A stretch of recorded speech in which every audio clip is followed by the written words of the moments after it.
Olá, seja muito bem-vindo. Nesta edição, eu, Tabata Pote, te mantenho muito bem informado com as principais notícias.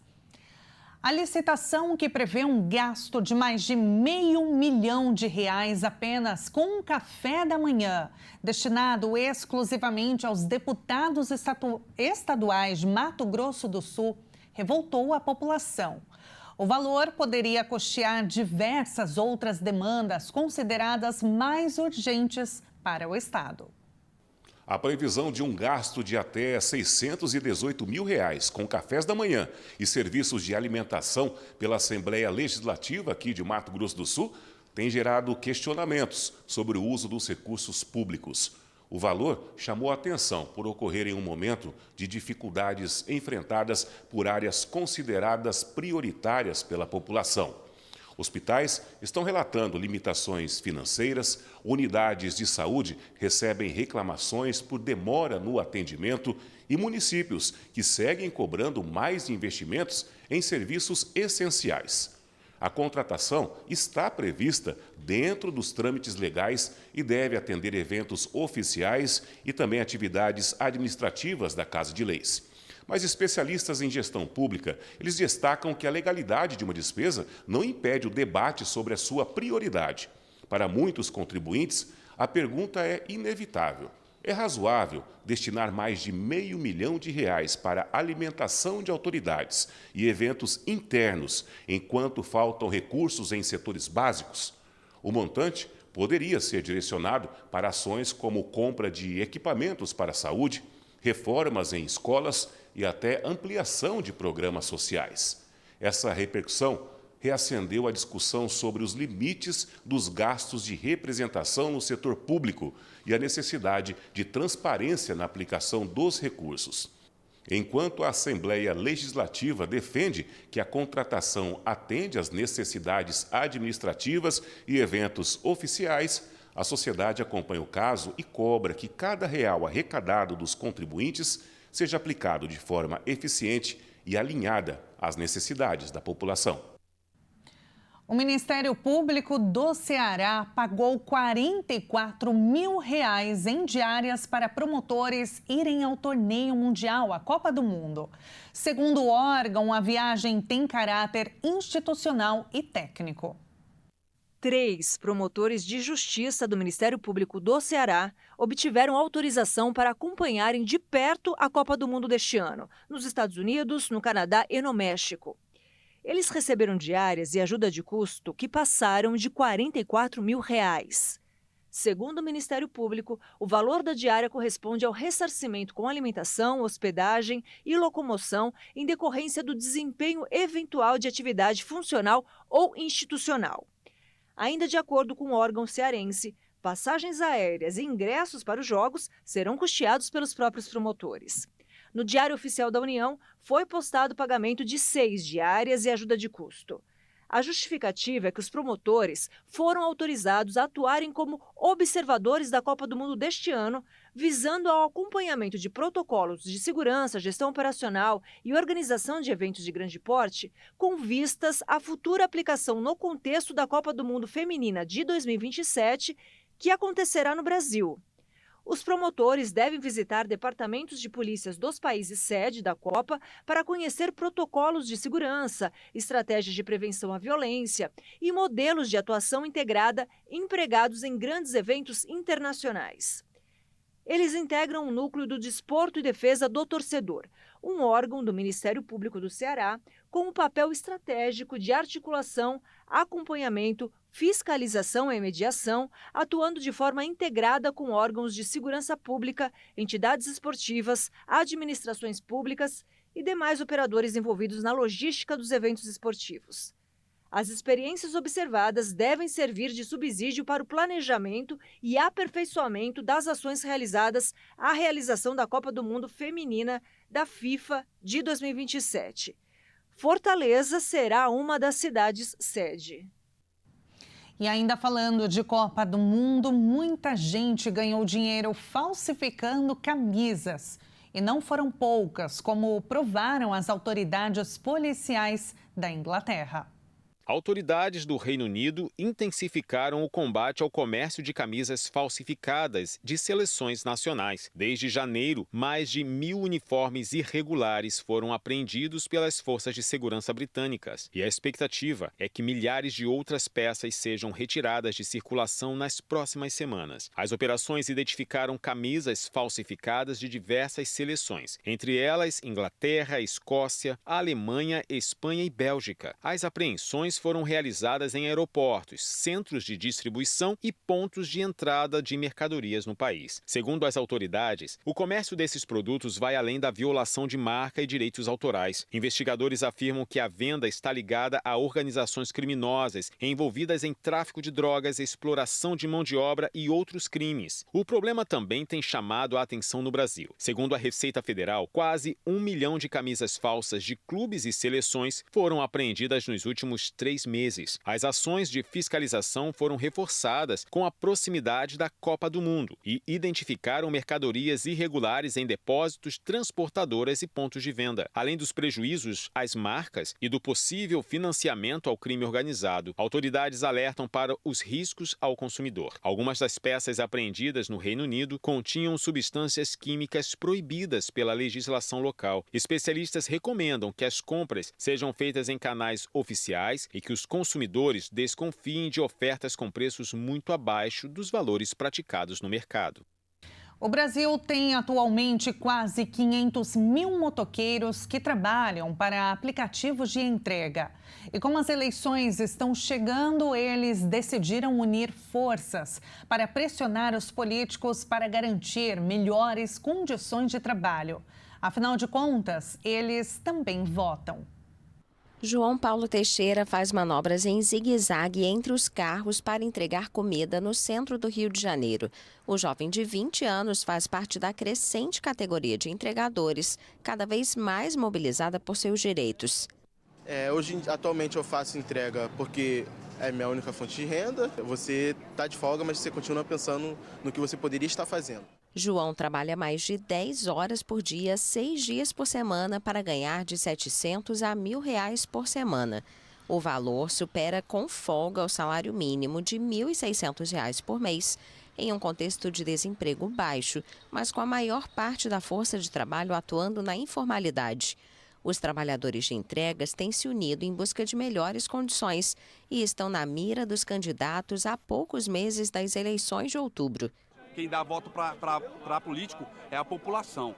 Então a população tem que cobrar os políticos. Agora a gente vota neles, mas eles ficam em portas fechadas com as empresas de aplicativo, fazendo o que quer, achando que a gente vai aceitar. Não vamos aceitar. O governo do presidente Luiz Inácio Lula da Silva deu apoio a um aumento da renda mínima por trajeto dos entregadores. Várias propostas de lei, tanto da direita quanto da esquerda, que pretendem melhorar as condições de trabalho destes profissionais, também estão em análise. No campo conservador, o deputado federal Daniel Agrobon, do PSD, criou uma frente parlamentar em defesa dos entregadores e motoristas de aplicativos. Então é isso que nós estamos defendendo, não é um aumento para o usuário, sim uma diminuição na taxa de intermediação e automaticamente isso já vai dar um ganho maior para os trabalhadores. Dados mais recentes do IBGE indicam que havia no Brasil 274 mil entregadores por aplicativos em 2024, mas especialistas e representantes do setor calculam que o número seja muito maior. No Japão, quem for flagrado jogando lixo nas ruas vai começar a ser multado.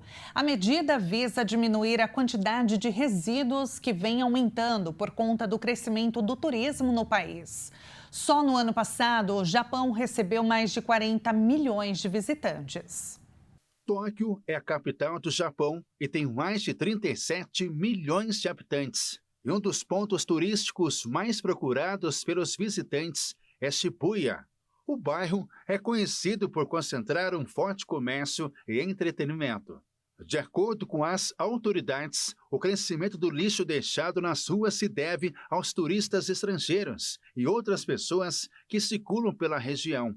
O grande fluxo de visitantes pressiona a infraestrutura urbana e afeta as populações locais. Estudos ambientais apontam que o impacto dos turistas na geração de resíduos em Tóquio é de cerca de 20 mil toneladas por ano. Para combater esse aumento de lixo nas ruas, o governo implementou uma campanha contra o descarte irregular, com o slogan: "Se jogar lixo, perde dinheiro". Quem for flagrado poderá pagar a multa imediatamente em dinheiro, cartão de crédito ou por QR Code. O valor é de 2.000 ienes, o que representa R$ 63 na cotação atual. Segundo as autoridades, até 50 agentes serão destacados para patrulhar bairros e aplicar as penalidades. Além da punição a pedestres, algumas áreas do distrito também passaram a multar proprietários de estabelecimentos de alimentos e bebidas que não instalarem lixeiras. O governo japonês também está aumentando os impostos para visitantes internacionais e criou aplicativos de monitoramento capazes de fornecer atualizações em tempo real sobre o nível de lotação em determinadas áreas. Segundo especialistas, o enfraquecimento do iene e forte divulgação de destinos turísticos nas redes sociais tem contribuído para esse aumento de visitantes em Tóquio. Uma pesquisa realizada no ano passado pelo governo identificou a ausência de lixeiras como o principal incômodo relatado por visitantes estrangeiros. O problema foi citado por mais de 20% dos cerca de 4.000 turistas entrevistados. Só no ano passado, Tóquio recebeu 42.700.000 visitantes estrangeiros, um número recorde. E uma pesquisa está usando cães para farejar e confirmar ou não a presença de câncer em pacientes. Isso pode reduzir metade do trabalho feito para ter o diagnóstico. Uma pesquisa inédita feita no Brasil pela Universidade Federal do Espírito Santo está desenvolvendo um estudo inovador para treinar cães farejadores na identificação precoce de doenças como câncer, tuberculose e esquistossomose. A proposta é usar o olfato altamente sensível dos cães para reconhecer padrões químicos associados a doenças e assim ajudar no rastreamento ainda nos estágios iniciais, o que pode migrar o tempo e reduzir a quantidade gasta em diversos exames, que normalmente são feitos para a confirmação da doença. Num determinado momento, a gente prestou atenção na experiência que já é conhecida em outros lugares no mundo de utilizar o olfato de animais, especialmente dos cães. Então não são só os cães, mas os cães são muito especiais para a gente fazer esse tipo de trabalho. A pesquisa também utiliza uma tecnologia capaz de identificar alterações moleculares em materiais biológicos, o que amplia as possibilidades de diagnóstico. A iniciativa também reúne pesquisadores das instituições brasileiras e parceiros internacionais, fortalecendo a ciência e o potencial de impacto na saúde pública. Os cães serão treinados no Centro de Ciências da Saúde, em Vitória, e podem participar do estudo por meio de inscrições voluntárias feitas pelos tutores. O treinamento será feito por meio de reforço positivo constante aos animais, que serão recompensados com a comida ou petisco que gostam ao concluir corretamente cada etapa. A lei que permite a renovação automática da Carteira Nacional de Habilitação já foi sancionada pelo presidente Lula. A renovação só é válida para motoristas que não tenham cometido infrações de trânsito nos últimos 12 meses. São os chamados bons condutores. A regra já estava em vigor desde dezembro do ano passado, quando foi editada pelo governo por meio de uma medida provisória. No entanto, como a medida tem validade máxima de 120 dias, ela precisou ser aprovada pela Câmara e pelo Senado. Pelo texto original, os condutores ficariam dispensados de todos os procedimentos previstos no Código de Trânsito Brasileiro, inclusive do exame médico. O Congresso Nacional, no entanto, manteve a exigência do exame de aptidão física e mental para a renovação da habilitação, mesmo para os bons condutores. Em um vídeo publicado nas redes sociais, o presidente Lula assinou a lei e comemorou a medida, que classificou como quase uma revolução. Aconteceu um milagre que muita gente não acreditava que fosse acontecer. Eu diria que é quase que uma revolução de facilidade para tirar a carta de motorista desse país. Só para ter uma ideia, a partir do dia que nós assinamos isso, dia 9 de dezembro de 2025, até agora, dia 6 de junho, só para você ter ideia, nós já temos 1.302.000 quase 119 pessoas que tiraram cartas. É o maior número de cartas emitidas desde 2014. A lei também determinou que os exames sejam realizados apenas por médicos e psicólogos credenciados. Além disso, esses profissionais deverão ter especialização em medicina do tráfego e psicologia do trânsito. Outro ponto mantido foi a possibilidade de emissão exclusivamente digital da CNH, deixando a versão impressa apenas como opção para o cidadão. A medida tem como objetivo reduzir custos administrativos dos Detrans e diminuir os gastos com a impressão de documentos. No Palácio do Planalto, a iniciativa foi tratada como uma das apostas do governo para associar a gestão à simplificação de serviços públicos de grande alcance popular, especialmente entre trabalhadores que dependem da CNH para exercer suas atividades profissionais. Os comerciantes brasileiros decidiram juntar forças com a tecnologia para aumentar as vendas. O tempo em que os empresários do comércio físico encaravam o digital como uma simples concorrência ficou para trás no país inteiro. Durante muito tempo, o comércio digital foi visto como um concorrente direto das lojas físicas. Mas, na prática, muitos empresários descobriram justamente o contrário. A internet e as novas tecnologias podem ser grandes aliadas para aumentar as vendas e atrair clientes para dentro das lojas. Foi muito rápido, a gente conversou com eles, eles aceitaram, toparam na hora assim, a ideia, achou muito bacana. E está tendo um resultado além do esperado. A gente está com um resultado muito legal, muito satisfatório mesmo. Além de fomentar o comércio, a intenção é fortalecer as redes sociais, atraindo público diferente para cada perfil. Hoje a gente tem um pouco mais de 12 mil seguidores e eu acho muito importante estar com essa janela aberta e estar sempre postando e sempre buscando e tal, porque é dali que vem os clientes.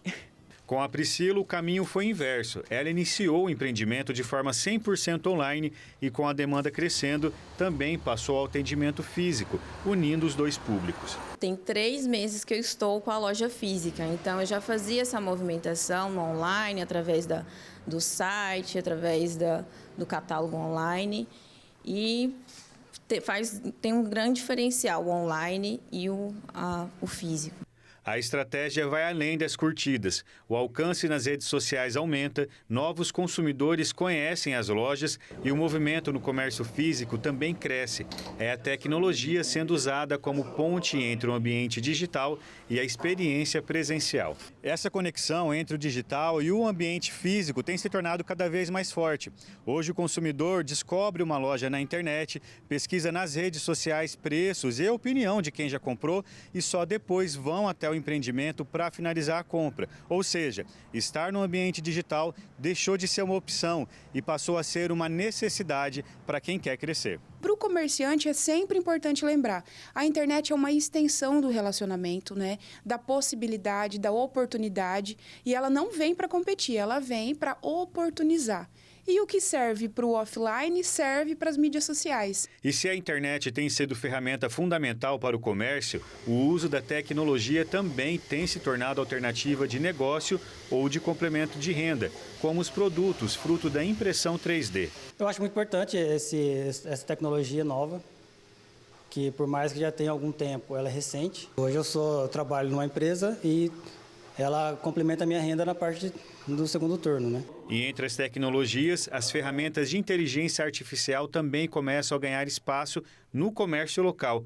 Sistemas conseguem analisar o comportamento dos consumidores, indicar produtos, automatizar atendimento e até ajudar na criação de campanhas promocionais mais eficientes. Sabe aquela fala de mãe, né? O que serve para todo mundo às vezes não vai servir para você. Então pense a IA sempre como ferramenta. Ela pode ser usada, deve ser usada e é um recurso, assim como as mídias sociais. Os números ajudam a explicar essa transformação. Em 2025, as vendas online cresceram 21% no Brasil e movimentaram mais de 235 bilhões de reais, com mais de 94 milhões de consumidores realizando compras online. Mas isso não significa enfraquecimento das lojas físicas. O consumidor moderno busca integração entre os dois ambientes. Hoje, muita gente conhece produtos pelas redes sociais, conversa pelo WhatsApp e vai até a loja para experimentar, retirar ou finalizar a compra. Enquanto o comércio físico segue sendo responsável pela maior parte das vendas no país, empresários que conseguem unir atendimento presencial, redes sociais e tecnologia saem na frente em um mercado cada vez mais competitivo. E veja a seguir, pesquisa indica que pessoas positivas vivem mais. A reportagem completa você confere no próximo bloco. Não saia daí.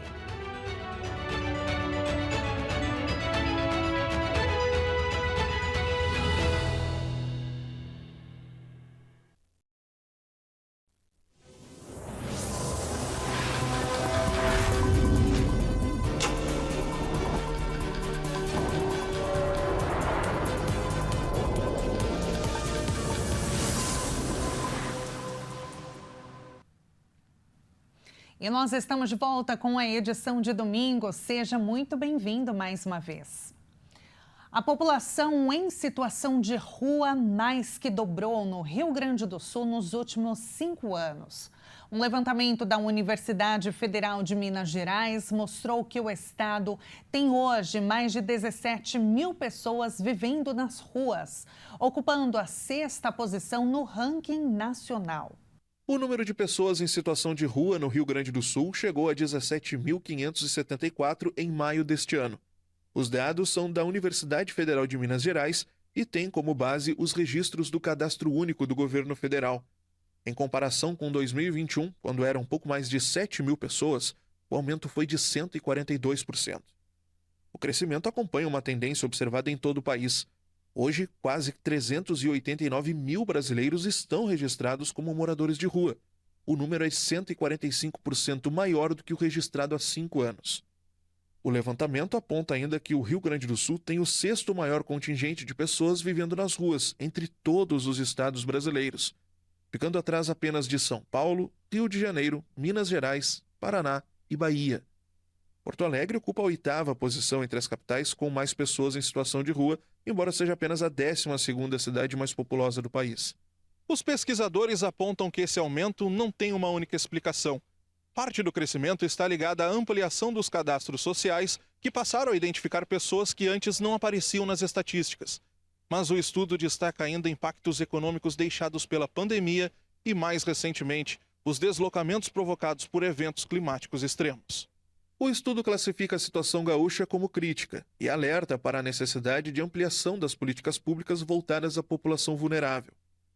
Em nota, o governo do estado afirmou que o atendimento direto a essa população é responsabilidade dos municípios. Informou ainda que atua de forma complementar e que desde 2021 repassou 244 milhões aos fundos municipais de assistência social. Para os pesquisadores, os números revelam um desafio que vai além da assistência emergencial. A avaliação é que o enfrentamento do problema passa por políticas permanentes de habitação, geração de renda, qualificação profissional e inclusão social. A ansiedade e a depressão, aliada a outros distúrbios, já causam um prejuízo anual de 5 trilhões de dólares por ano ao mundo. E a previsão é que este número vai triplicar em poucos anos. Os transtornos mentais e as condições que afetam a saúde cerebral já geram um impacto econômico de cerca de 5 trilhões de dólares por ano em todo o mundo. Segundo um estudo internacional, esse valor pode ultrapassar 16 trilhões até 2030, caso não sejam adotadas medidas efetivas de prevenção e cuidado. Depressão e ansiedade, sozinhas, são responsáveis por cerca de 1 trilhão de dólares em perdas de produtividade e por 12 bilhões de dias de trabalho perdidos todos os anos. Os pesquisadores apontam que o ambiente de trabalho tem papel fundamental na reversão desse cenário. Isso porque as pessoas passam, em média, cerca de 90 mil horas da vida em atividades profissionais. O debate ganha ainda mais importância no Brasil com a atualização da norma regulamentadora número 1, que ampliou a responsabilidade das empresas na identificação e no gerenciamento de riscos relacionados à saúde mental dos trabalhadores. O relatório aponta que medidas como melhoria da qualidade do ar, acesso à iluminação natural, redução de ruídos e criação de espaços de descanso e convivência podem reduzir o estresse e melhorar o desempenho dos profissionais. O estudo também destaca a importância das relações sociais no ambiente corporativo e alerta que funcionários desengajados geram prejuízos estimados em 8 trilhões de dólares por ano, o equivalente a cerca de 9% do PIB global. Para especialistas, investir em saúde mental deixou de ser apenas uma questão de bem-estar e passou passou a ser também uma estratégia de negócio. A estimativa é de que ações voltadas à saúde cerebral possam adicionar até 6,2 trilhões de dólares à economia global até 2050, com redução de afastamentos, aumento do engajamento e ganhos de produtividade. Os discursos sobre as obras de saneamento no Brasil são cada vez mais animadores. Mas quando a prática salta aos olhos dos habitantes, a situação continua desanimadora. Apenas 5% dos municípios brasileiros, menos de 4%, aliás, estão próximos da universalização do saneamento. Menos de 5% dos municípios brasileiros estão próximos de atingir as metas de universalização do saneamento básico estabelecidas para a próxima década. O dado faz parte de um levantamento da Associação Brasileira de Engenharia Sanitária e Ambiental, que analisou mais de 2.500 municípios do país. O estudo aponta que os maiores desafios continuam sendo a coleta e o tratamento de esgoto, a destinação adequada de resíduos e as desigualdades entre as regiões brasileiras. A legislação nacional prevê que até 2033, 99% da população tem acesso à água potável e 90% à coleta e ao tratamento de esgoto. No entanto, a maior parte das cidades ainda está distante desse objetivo. Quase 74% dos municípios avaliados foram enquadrados na categoria Empenho para a Universalização, o que indica a necessidade de avanços significativos na infraestrutura de saneamento. O levantamento mostra ainda que, embora o abastecimento de água tenha registrado melhorias em diversas localidades, o tratamento de esgoto segue como um dos principais obstáculos. Em cidades de grande porte que estão nas faixas intermediárias do ranking, a média de despoluição fica abaixo de 40%. Segundo a entidade, essa deficiência impacta diretamente rios, mananciais, áreas urbanas e comunidades mais vulneráveis. Também foi identificada uma relação entre a falta de saneamento e o aumento de doenças associadas à água contaminada e a ausência de infraestrutura. Entre elas estão diarreia, hepatite A, cólera, febre tifoide. Nos municípios de pequeno e médio porte, com os piores indicadores, a taxa média de internações por esse tipo de doença chega a quase 199 casos para cada 100 mil habitantes. As desigualdades regionais no acesso ao saneamento foram igualmente destacadas. Enquanto o Sudeste apresenta os melhores resultados, o Norte enfrenta dificuldades e não houve nenhum município entre as categorias mais avançadas do ranking. Entre as capitais, Curitiba aparece como a única na faixa mais alta de desempenho, enquanto as cidades como Rio de Janeiro, Salvador, Brasília e Belo Horizonte estão um nível abaixo, mas ainda entre as melhores posicionadas do país. O consumo de donuts no Brasil está ganhando cada vez mais espaço no orçamento das famílias. Mas os médicos estão alertas, viu? Essas massas fritas ou assadas, que sempre foram associadas à cultura americana, pode fazer mal à saúde. O famoso donut de Os Simpsons, adorado pelo personagem Homer Simpson, é uma clássica rosquinha frita com cobertura sabor morango e finalizada com granulados coloridos por cima. Nos últimos 12 meses, o consumo de donuts cresceu 78% no Brasil, movimentando pouco mais de 656 milhões de reais. O desempenho chama a atenção porque mostra como um produto que era considerado de nicho conseguiu se transformar em um negócio de grande escala. Por trás desse avanço existem algumas explicações. A primeira delas é a popularização do produto. Redes especializadas expandiram suas operações, novas marcas entraram no mercado e padarias e cafeterias passaram a oferecer suas próprias versões do doce. Outro fator importante é a mudança no comportamento do consumidor. Em uma rotina cada vez mais corrida, produtos práticos e prontos para o consumo ganham espaço. Os donuts acabaram se tornando uma opção para o café da manhã, o lanche da tarde ou aquele pequeno agrado durante o dia. As redes sociais também têm papel importante nessa história. A aparência colorida, os recheios diferentes e as edições especiais ajudaram a transformar o produto em um item de desejo, especialmente entre os consumidores mais jovens. Do ponto de vista econômico, o crescimento beneficia toda uma cadeia produtiva. Quando o mercado movimenta milhões em apenas um ano, o reflexo vai muito além do balcão de vendas. No entanto, ao mesmo tempo em que o avanço dos donuts chama a atenção pelo lado econômico, agentes de saúde fazem um alerta. O doce faz parte da categoria dos alimentos ultraprocessados, que costumam ter altas concentrações de açúcar, gordura e calorias. Estudos mais recentes indicam que esses produtos podem até não gerar dependência da mesma forma que drogas ou substâncias químicas, como muitas vezes se acreditava. Mas as autoridades de saúde continuam alertando para os riscos do consumo frequente e excessivo, que pode estar associado ao ganho de peso, o aumento de obesidade e outros problemas metabólicos. Uma merendeira da Serra Gaúcha transformou uma receita de família em um prêmio nacional.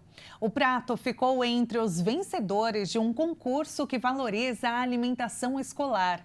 Quem traz os detalhes é o Diogo Lachmann.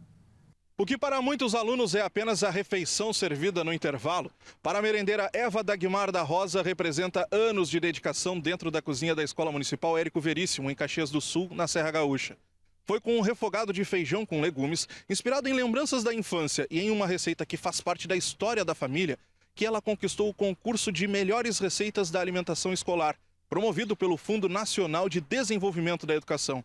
A receita recebeu mais de 1.000 votos na etapa de votação popular e superou 136 finalistas selecionadas em todo o país.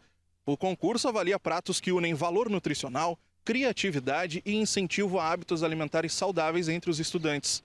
Além do reconhecimento nacional, a conquista também traz benefícios para a comunidade escolar. Como premiação, Eva recebeu R$5.000 e a escola onde trabalha ganhou outros R$8.000 para investir em melhorias na cozinha do refeitório. Depois de 7 anos sem registros, pinguins cobertos por óleo voltaram a aparecer no litoral do Rio Grande do Sul. 18 aves foram resgatadas nos últimos dias e estão em tratamento em um centro de recuperação especializado em animais marinhos, em Rio Grande, no sul gaúcho. Cobertos por óleo, os pinguins chegaram ao Centro de Recuperação de Animais Marinhos, o CRAM, em Rio Grande, no sul do estado, na última semana. Segundo a coordenadora do local, além da contaminação, eles apresentam um quadro clínico preocupante. Os animais eles estão magros, desidratados, anêmicos, cansados. Antes da retirada do óleo das penas, os pinguins precisam receber cuidados para melhorar o estado de saúde. Só depois começa a despetrolização, o processo de limpeza das aves contaminadas por óleo. A etapa inclui limpeza e secagem das penas e leva, em média, 45 minutos por animal. Depois de 7 anos sem registros de casos semelhantes, o reaparecimento de pinguins cobertos por óleo no litoral gaúcho preocupa pesquisadores. É que a presença dos animais nessas condições indica contaminação no mar. E os especialistas ainda não sabem a origem nem a localização da substância. Sabemos que o óleo ele gera uma série de impactos para a biota marinha, né? Embora a gente não saiba a origem dessa mancha de óleo e nem aonde ela está localizada, mas isso coloca em risco toda a fauna marinha e costeira que utiliza dessas águas para seu ciclo migratório, seu ciclo de vida natural. E então essa é a preocupação que gera. Amostras da substância foram coletadas e serão analisadas. A equipe mantém o monitoramento do litoral gaúcho e não descarta o resgate de novos animais nas próximas semanas. Já para os pinguins que estão em tratamento, a previsão é de que eles permaneçam no CRAM até julho. Nós ainda não estamos com essa perspectiva da liberação em curto prazo, né? Mas é um processo que costuma demorar de 30 a 45 dias até eles terem condições de estarem aptos à soltura. E uma pesquisa indica que pessoas positivas vivem mais. Os indivíduos com uma visão mais generosa sobre a existência também tendem a ser mais saudáveis. A forma como a pessoa reage quando algo dá errado diz muito a respeito do futuro dela. Quando a tendência é encarar as coisas pelo lado positivo, o otimismo pode render até alguns anos extras de vida. De acordo com uma pesquisa feita pela Universidade de Boston, nos Estados Unidos, as pessoas que veem o lado bom das coisas aumentam em 70% as próprias chances de completar mais anos de vida.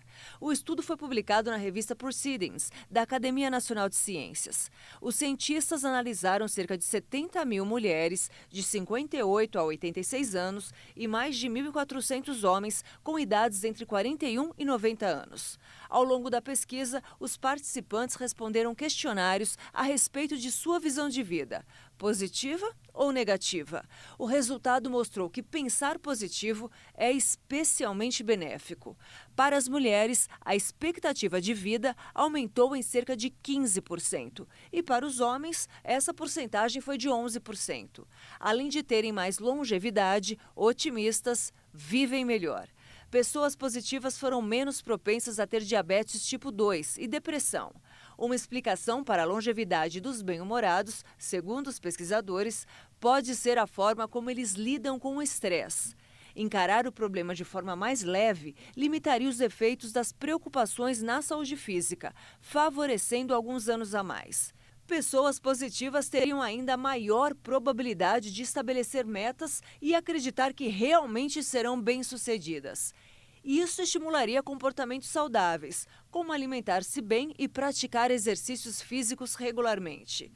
Os homens otimistas, inclusive, eram os mais magros entre o grupo pesquisado e os que tinham hábitos mais recomendados para a saúde. O costume é forte no Brasil, mas a tradicional pintura de ruas para a Copa do Mundo pode virar dor de cabeça caso não tenha autorização prévia, viu?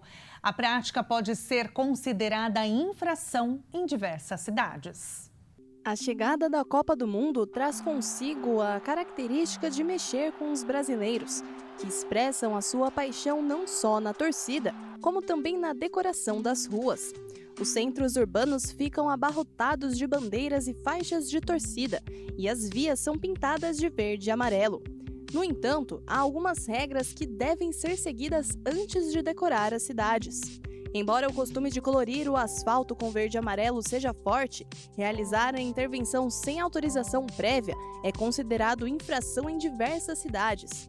A legislação também exige a autorização dos órgãos competentes em locais considerados patrimônio histórico ou áreas tombadas antes de qualquer pintura.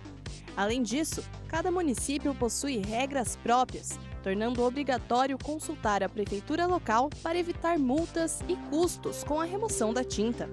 Como não existe uma lei nacional sobre o tema, cabe a cada prefeitura determinar as exigências da licença. Em São Paulo, por exemplo, as pinturas não podem interferir na sinalização das ruas, como placas ou semáforos, nem conter mensagens comerciais ou ofensivas.